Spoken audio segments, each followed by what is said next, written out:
Theoja, the widow, was mocked as useless until two hungry children whispered, "Mama, please stay. Welcome to the American frontier, where the wind whispers tales that most folks never tell." Stories of women who were cast aside, branded as useless, too broken, too old, or just plain worn down to matter. Clara was one of them. At nearly 50, she had buried her husband, endured the cruel whispers of neighbors who said she had nothing left to give, and lived with a silence that had grown heavier than the prairie sky itself. But life has a way of surprising you when you least expect it.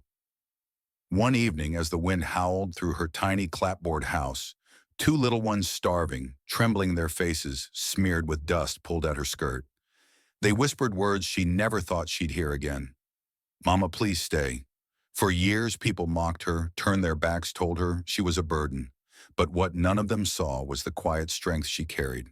And what they didn't know was that these children held a secret, a faded, brittle map their father had hidden, leading to a forgotten gold mine. Their father, now missing and hunted, had told them to seek out the one person no one would ever suspect: Clara. This is a story not just of survival, but of redemption.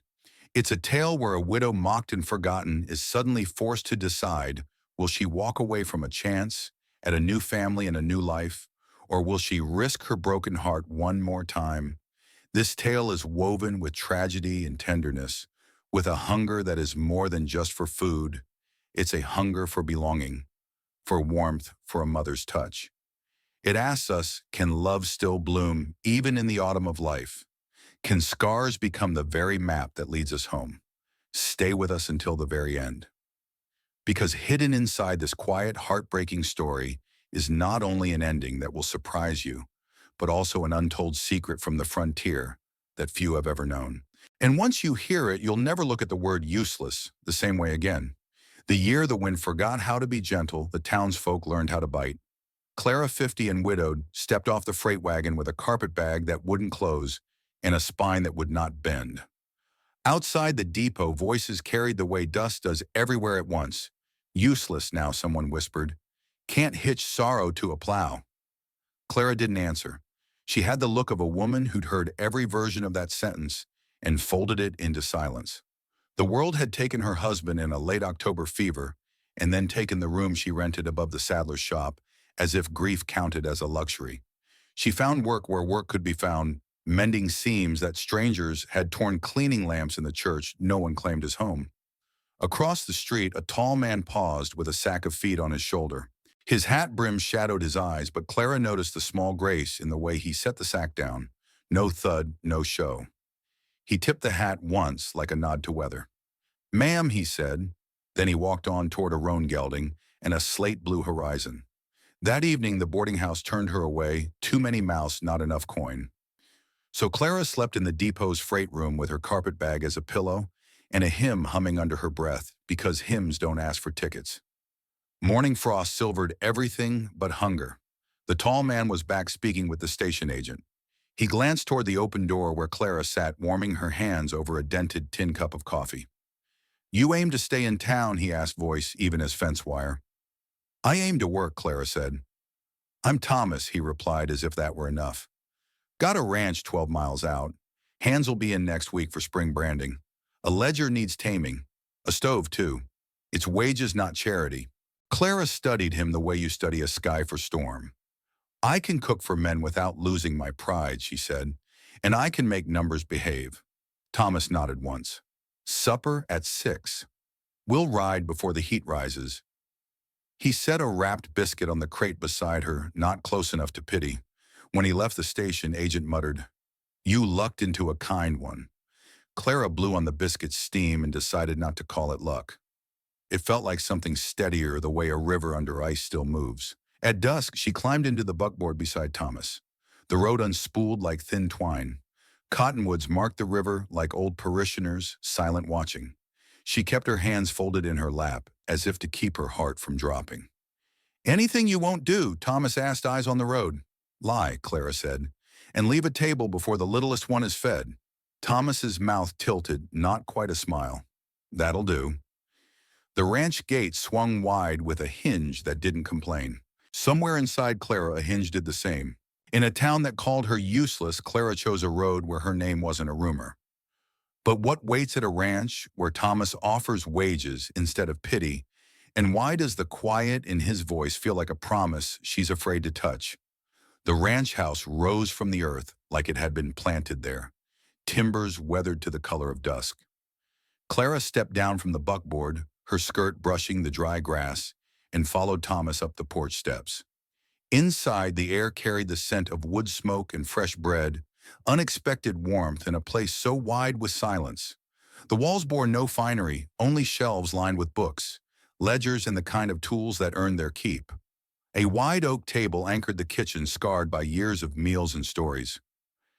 "This'll be yours to command," Thomas said quietly, setting his hat on a peg. "Men'll be back in a week. Till then it's just me, the cattle and the fences." Clara ran a hand over the table's surface. She had eaten at plenty of tables in her life, some that barely tolerated her presence, some that pushed her plate away. This table felt different, sturdy, waiting. "Do you always eat alone?" she asked. "Mostly," Thomas admitted. "My mother passed before the war. Father, after. I keep the place running, but a house without voices, it goes hollow quicker than wood." Clara nodded. She understood hollowness. She had carried it in her bones for years. That evening she cooked as if memory had guided her hands.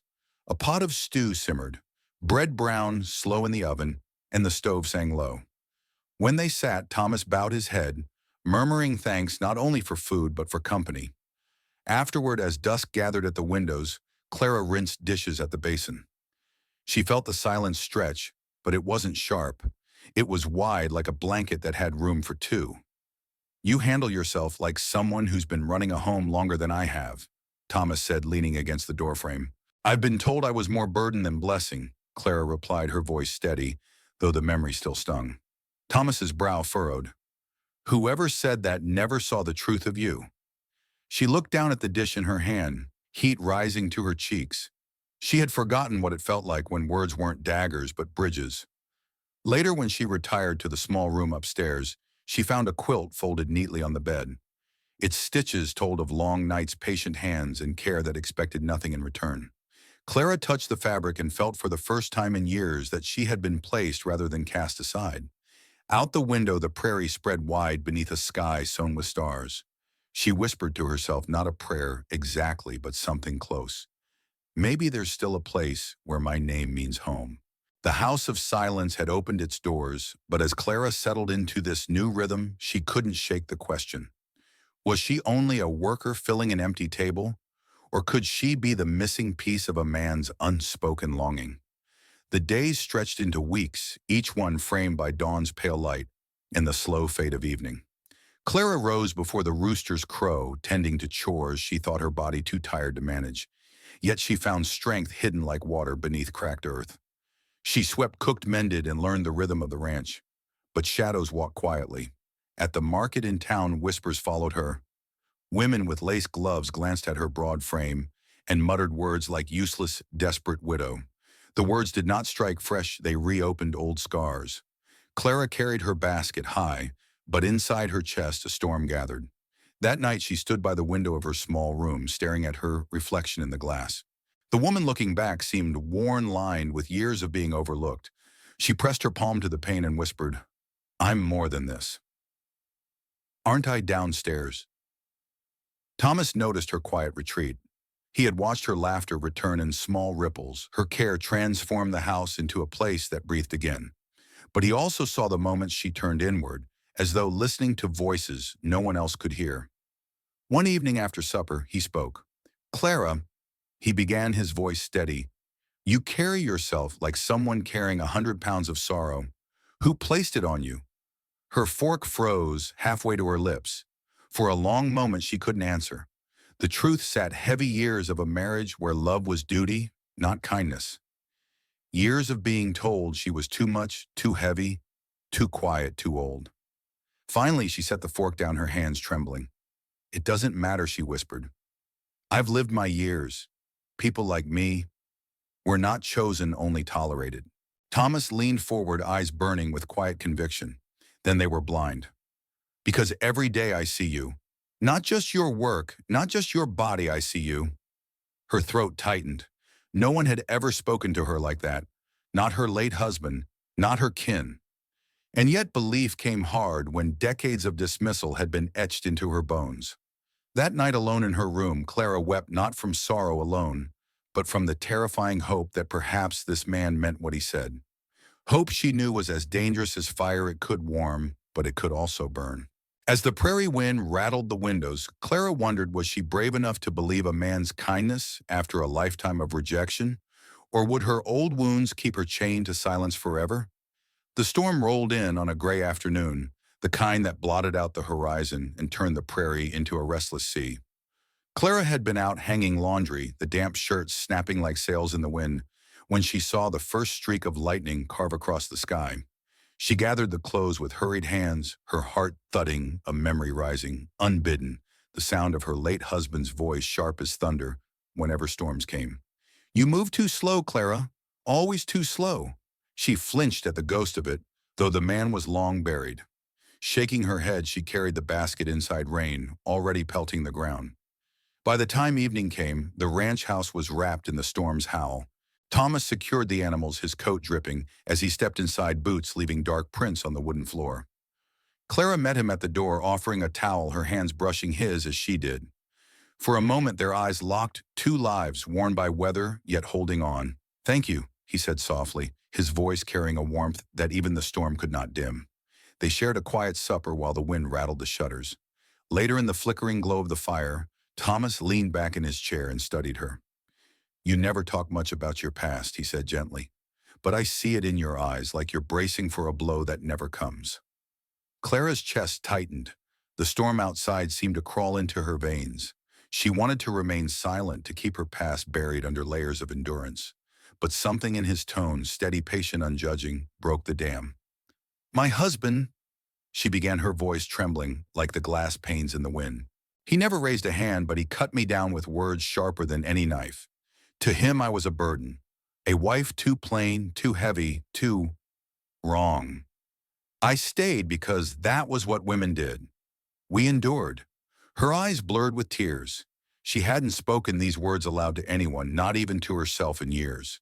Thomas set his book aside, leaning forward. "And yet here you are," he said, "still standing, still strong. Clara, don't you see? They tried to define you by their blindness, but you've been carrying light all along." The words sank deep like rain into thirsty earth. But doubt fought back. "You say that now," she whispered, "but kindness fades. What happens when you tire of me too? When the whispers in town remind you that you could have chosen someone younger, prettier, less broken?" Her voice cracked at the last word. For a long moment only the storm answered. Then Thomas stood, his chair scraping softly against the floor. He crossed the room, kneeling beside her. His hands, calloused from years of labor, took hers with a gentleness that made her shiver. "Clara," he said, his voice low but fierce, "I didn't ask you here because I wanted someone easier. I asked you because when I saw you, really saw you, I knew. You've lived through fire, yet you haven't turned bitter. You've been starved of love, yet you still give kindness freely. That's beauty, Clara. That's strength. And I don't tire of strength." Her tears spilled over hot on her cheeks. She wanted to believe him. Oh, how she wanted to. But believing meant risking her heart, fragile as it was. At that moment, a loud knock rattled the door. Both startled, Thomas rose quickly and opened it. Two small figures stood in the rain. A boy and a girl no more than 8 or 9, soaked through their faces, pale with hunger.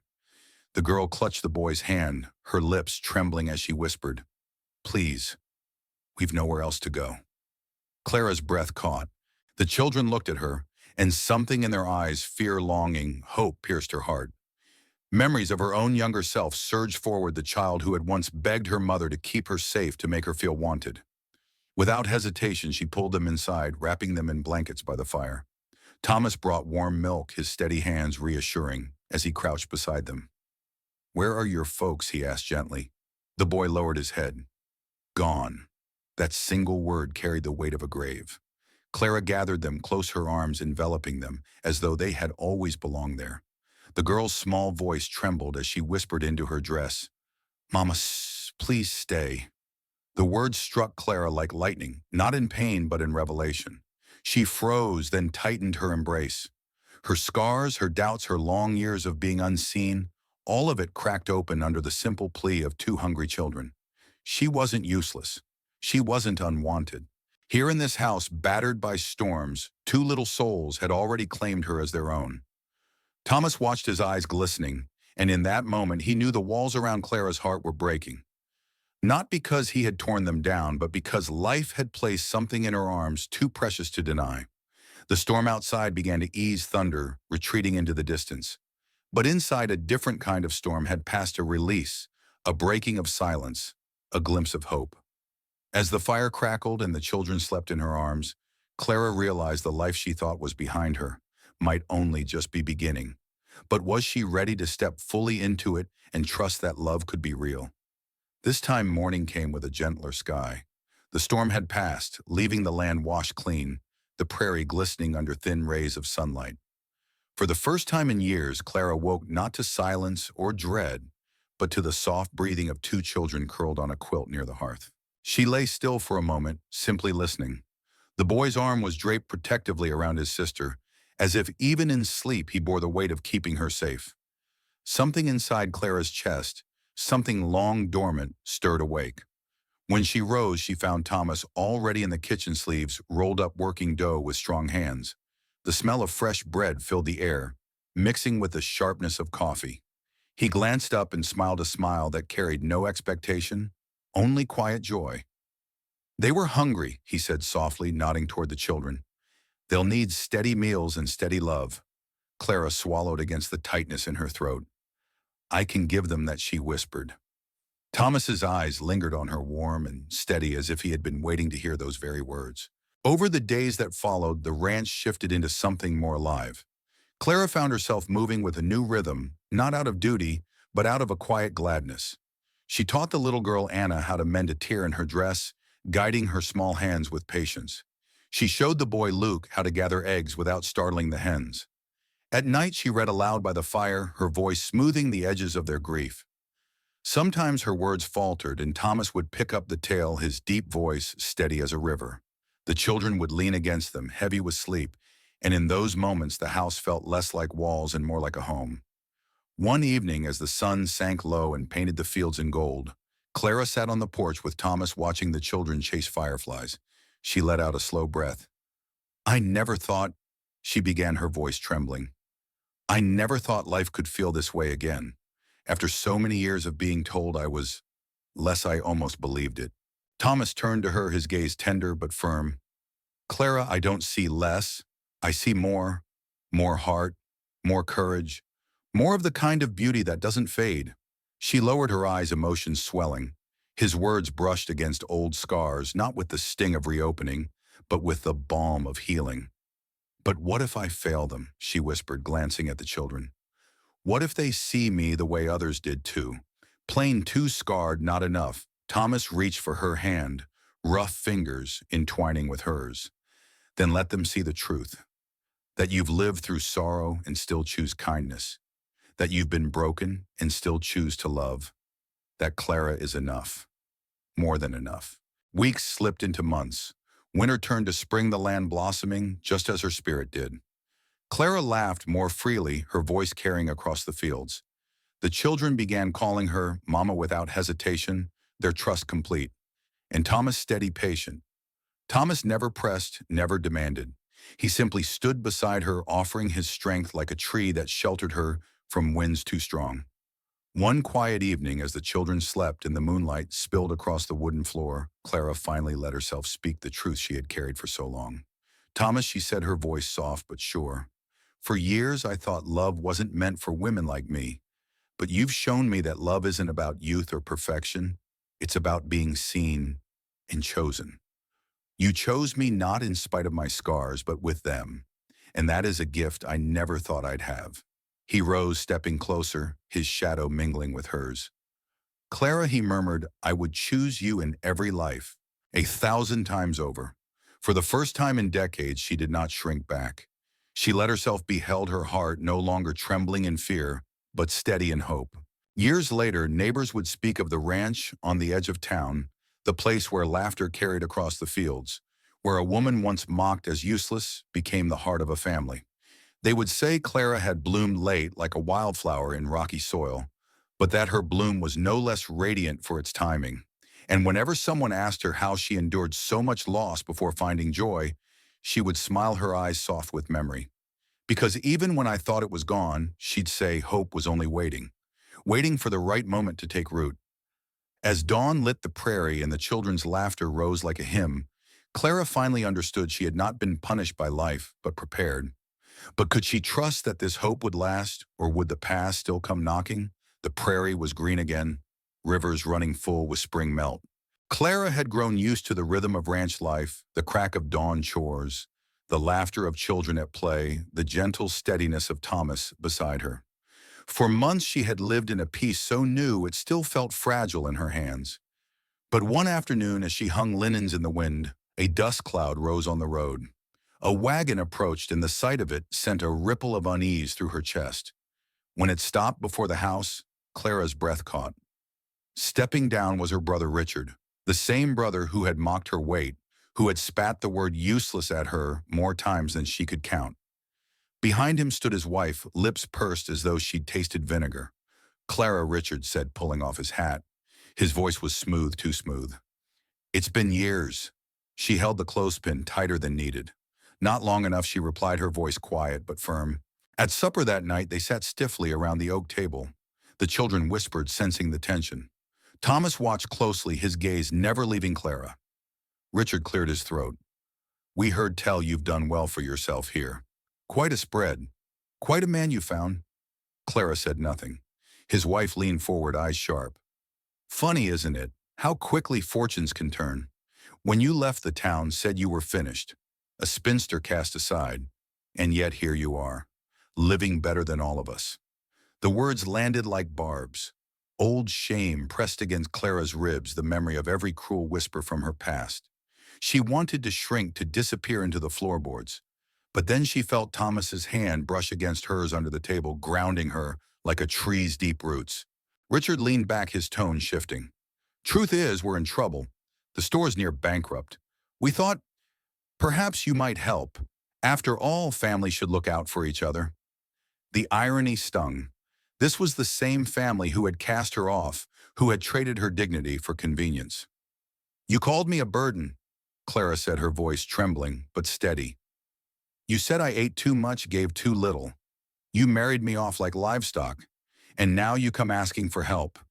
Richard's face hardened. "Don't be dramatic. It was for the best. And look, you landed on your feet. Better than most." Her breath shook. All those years of silence, of swallowing pain, of believing their words, now they sat before her, like ghosts demanding entry. Later, when the visitors had gone to the spare room, Clara stood on the porch with Thomas, the cool night air brushing her cheeks. She wrapped her shawl tighter, as though to shield herself from the past. "They'll ruin everything," she whispered. "I feel like a child again, like I'm not strong enough to face them." Thomas turned to her, his eyes steady in the lamplight. "Clara, look at me." She lifted her gaze. "You are not that girl anymore. You are the woman who built this home with me, who gave 2 children laughter again, who turned loneliness into love. Whatever they say, whatever they demand, it doesn't change who you are now." Her throat tightened, tears pressing hot against her eyes. But the words, they still cut. "I know," he said gently, "but scars don't make you weaker. They remind you that you've survived." The next morning, Richard pressed harder. "We could sell some of this land, pay off debts. You'd still have plenty, and think of how grateful the town would be." Clara felt the old trap closing in, the pressure to sacrifice, to appease, to give, until nothing remained. But this time she stood taller. "No," she said firmly. "This land, this home, it isn't yours to bargain with, and neither am I." His wife scoffed. "You've grown proud, haven't you? Don't forget where you came from." Clara met her gaze, voice steady as the horizon. "I haven't forgotten. That's why I know I'll never go back." That evening, Richard and his wife left their wagon, vanishing into the prairie dusk. The children clung to Clara, fearful of what it all meant. She knelt to their height, smoothing their hair. "We're safe," she said softly. "This is our home. No one can take that from us. And though her voice trembled, she realized she believed her own words. For the first time, she had chosen herself not out of bitterness, but out of love. As the stars lit the prairie sky, Clara felt both shaken and freed. The past had come knocking, and she had not bowed to it. But could she truly trust that love and family built anew would withstand every storm yet to come? Spring melted into the warmth of summer. The air over the prairie shimmered, carrying with it the songs of meadowlarks and the scent of wild sage. For the first time in her life, Clara woke each morning without dread. Instead, she rose with gratitude, hearing the small feet of children scampering through the halls and the steady voice of Thomas humming as he tended the horses. The storm of her family's visit had passed. Their cruel words had cut deep, yes, but this time they hadn't broken her. Something had shifted inside, a quiet but powerful knowledge that she was no longer the discarded woman they had once mocked. She was a partner, a mother to two children who adored her, and the heart of a home built not on obligation, but on kindness. One evening, as the sun burned orange across the horizon, Thomas led her out to the far pasture. The cattle grazed in the distance, the land rolling wide and endless. He stopped beneath a lone cottonwood tree and turned to her. "Clara," he said softly, taking her hands into his calloused ones. "This ranch has been in my family for 3 generations.